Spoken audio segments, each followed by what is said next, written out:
दैनिक current affairs quiz 2029 जनवरी 2026 का start करते हैं। ये डेली करंट अफेयर्स का चैनल है, कृपया लाइक और सब्सक्राइब जरूर करें।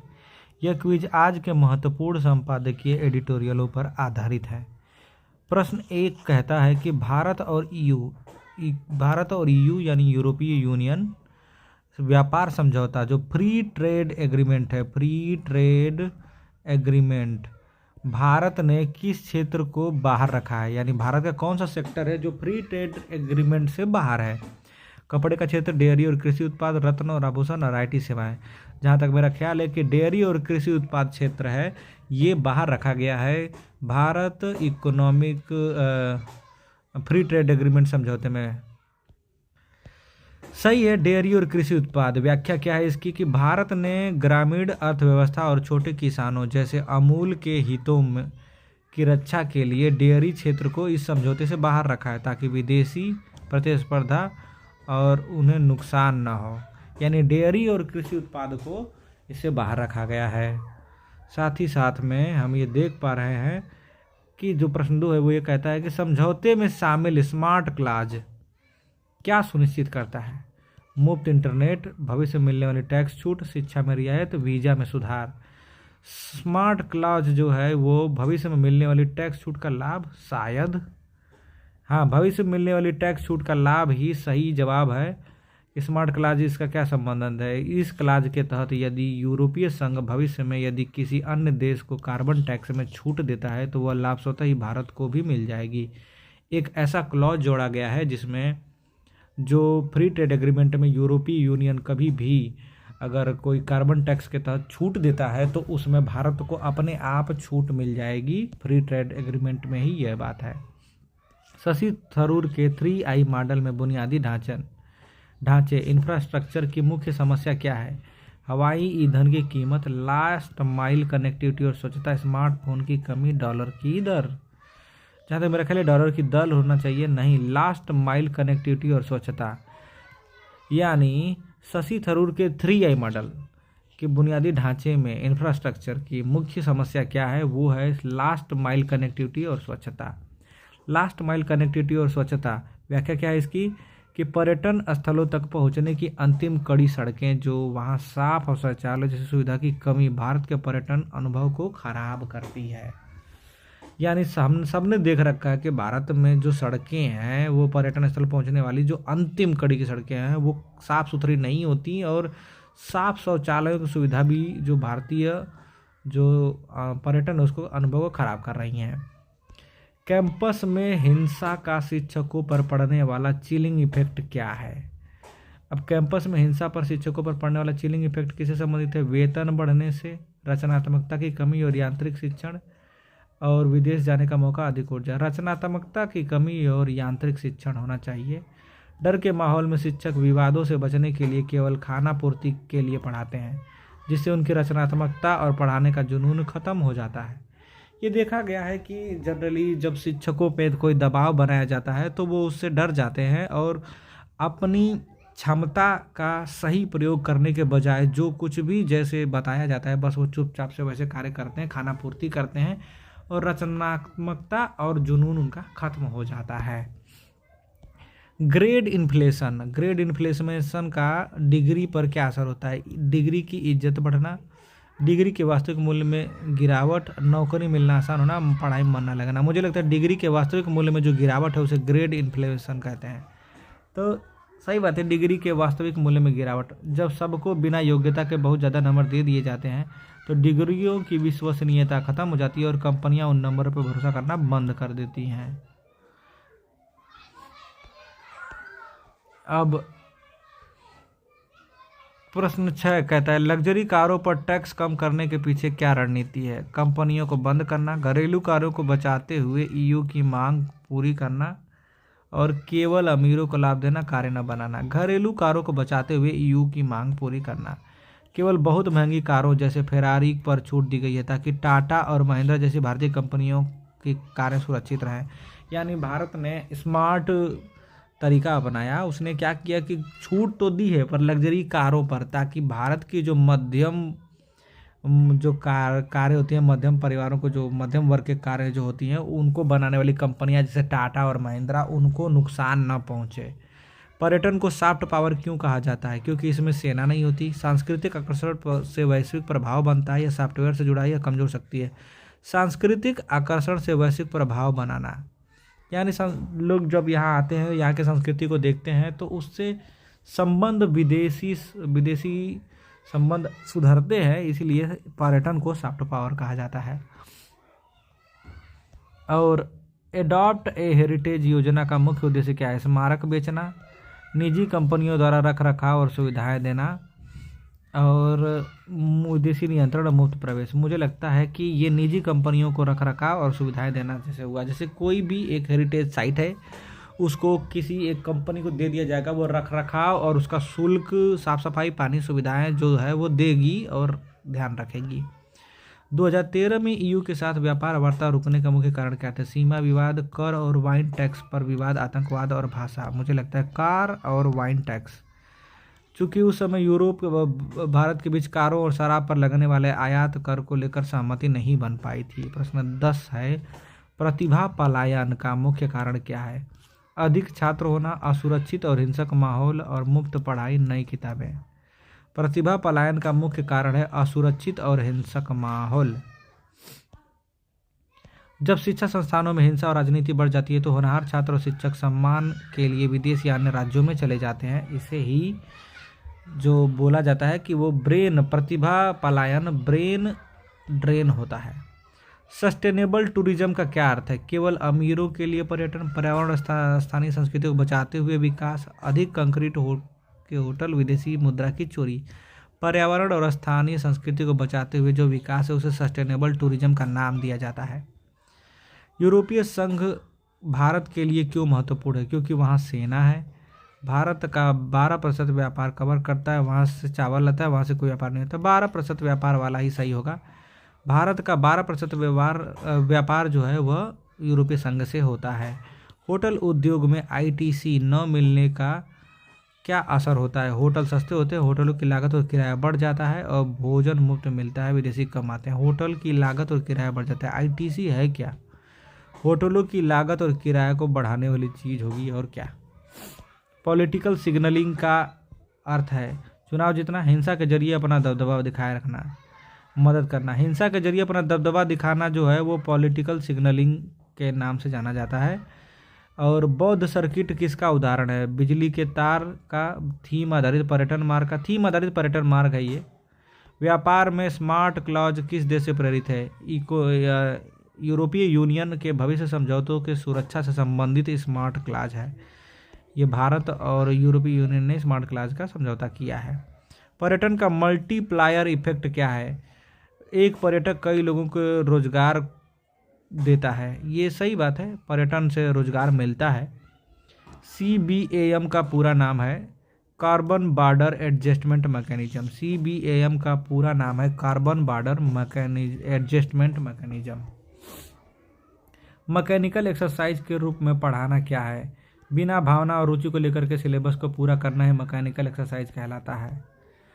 अब भारत और EU FTA में श्रम मानकों का क्या अर्थ है? मानवाधिकार और काम करने का बेहतर माहौल पर सहमति, यानी मानवाधिकार और काम करने वाले बेहतर माहौल पर जो है वो श्रम मानकों के हिसाब से निर्धारित किया गया है। ये थे 20 क्वेश्चन। अब कुछ मेंस के क्वेश्चन देख लेते हैं, मेंस के जो एडिटोरियल डिस्कशन है उनके बारे में। तो आज जो संपादकीय जो चर्चा थी मेन एडिटोरियल्स, उसके बारे में देखते हैं। ये द हिंदू से लिया गया है और GS2 से संबंधित और GS3 संबंधित है। भारत और यूरोपीय यूनियन का मुक्त व्यापार समझौता, ये चूँकि इसकी मुख्य विशेषताएं क्या है ये देखते हैं। और आंकड़े, आर्थिक महत्व क्या है इस समझौते का? भारत का लगभग कुल कितना प्रतिशत व्यापार? 12% व्यापार किसके साथ होता है? यूरोपीय यूनियन के साथ होता है। यह समझौता पिछले 4 वर्षों में किए गए अन्य 8 समझौतों जो केवल 16% व्यापार कवर करते थे, से कहीं अधिक बड़ा और महत्वपूर्ण है। यानी 8 समझौते इससे पहले भी किए गए हैं जो सिर्फ व्यापार का 16% हिस्सा कवर करते थे, लेकिन इस बार जो समझौता हुआ है यूरोपीय यूनियन से, उससे अकेले ही 12% का व्यापार होता है। यूरोपीय यूनियन की पेशकश क्या है कि भारत के 99.5 सामानों पर कपड़ा चमड़ा रत्न के लिए 0% शुल्क पर बाजार खोलेगा।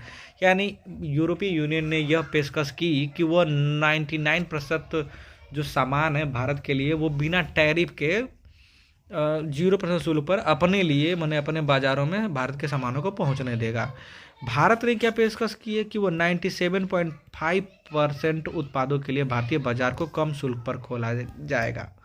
यानी भारत ने भी अपनी तरफ से जो ट्रेड है वो 97% तक फ्री रखा है और अधिकतर उत्पादों को जो भारत में यूरोपीय यूनियन से आने वाले सामानों की पहुंच होगी भारतीय बाजार में।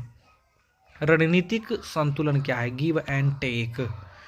डेयरी के क्षेत्र की लक्ष्मण रेखा, यानी भारत ने डेयरी के क्षेत्र को इस समझौते से बाहर रखा है, क्योंकि डेयरी क्षेत्र को वो इससे बाहर रखा है ताकि अमूल जैसी सहकारी समितियों और स्थानीय किसानों को यूरोपीय मिल्क पाउडर से बचाया जा सके। यानी यूरोपीय जो मिल्क पाउडर है उसे बचाने के लिए, अमूल जैसी कंपनियों और किसानों को बचाने के लिए डेयरी क्षेत्र को फ्री ट्रेड एग्रीमेंट से दूर रखा गया है। ऑटोमोबाइल और वाइन।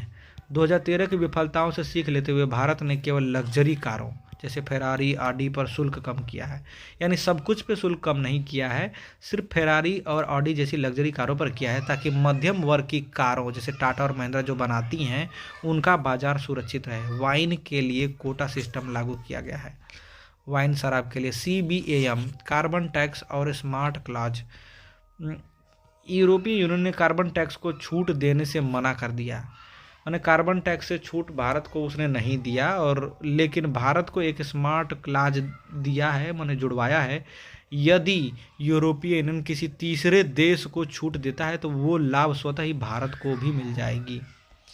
भारत में पर्यटन क्षेत्र और चुनौतियों समाधान पर जो 3I है, पर्यटन क्षेत्र में क्या समस्याएं हैं, 3I फ्रेमवर्क पे बात हो रही है। प्रासंगिकता है GS पेपर 3, अर्थव्यवस्था और बुनियादी ढांचे से संबंधित है। 3I की समस्या क्या है? शशि थरूर का यह विश्लेषण है। शशि थरूर को हम सब जानते हैं। अब वैश्विक स्तर पर छवि अक्सर महिलाओं के लिए स्कैम और गंदगी से जुड़ी होती है। थाईलैंड और सिंगापुर ने खुद को सुरक्षित और मज़ेदार ब्रांड के रूप में स्थापित किया है। थाईलैंड और सिंगापुर जैसे देश ने अपने आप को महिलाओं के लिए, चाहे कहीं भी विदेशी हो या देश स्वयं की, उन्होंने उनके लिए सुरक्षित माहौल तैयार किया और अपना एक ब्रांड बनाया है कि यहाँ पे सुरक्षित और गंदगी से फ्री और स्कैम नहीं होता। तो इस हिसाब से उन्होंने ब्रांड किया। लेकिन इंडिया का ऐसी स्थिति नहीं है। इंफ्रास्ट्रक्चर, बुनियादी ढांचे के मामले में अंतिम मील तक कनेक्टिविटी, यानी एकदम साफ शौचालय, वाईफाई की कमी, वियतनाम की तुलना में भारत में मिड रेंज होटल टैक्स के कारण महंगे हैं। यानी ये बताता है कि अगर पर्यटन के लिए अगर आप निकलते हैं तो जो पहले तो पर्यटन स्थल की आखिरी कनेक्टिविटी है वहाँ पहले सुविधा, साफ सुथरा शौचालय और बाकी सब नहीं मिलता है। और मिड रेंज के जो होटल है वो काफ़ी टैक्स के कारण बहुत ही महंगे हैं। इंडिया इटसेल्फ, विश्वास की कमी, भारत पर्यटन स्थलों पर दलालों, स्कैमर्स, भीड़ भाड़ के कारण पर्यटकों का अनुभव खराब होता है।